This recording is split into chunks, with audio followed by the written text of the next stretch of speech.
जून 3 बस कोटिया कमिटर प्रथम बैठक कोटिया नियुक्त हेबे स्वतंत्र अधिकारी कोटिया दीर्घम्यादी योजना कार्यकारी करा सुप्रीमकोर्ट रे कोटिया मामलार पुनर्विचार पाई आवेदन होईछि।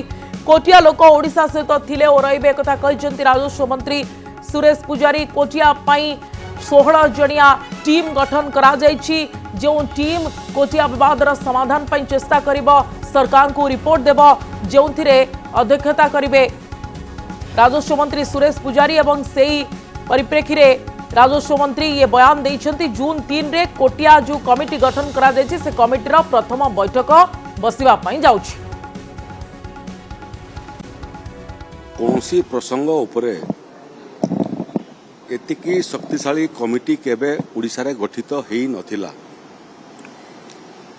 मान्यवर राज्यपालंकर अनुमोदन परे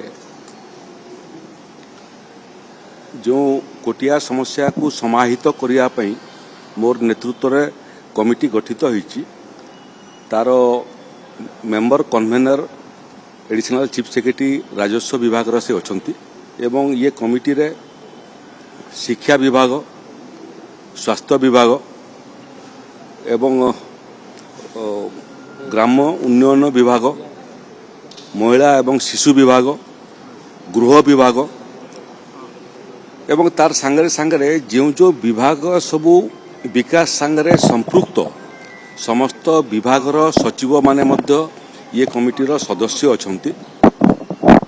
कोटिया समस्या आजिर समस्या नुह बहुत पुरातन समस्या एवं ये समस्या एक जटिल भी समस्या एवं तार सांगरे सांगरे एक स्पर्शकातर समस्या।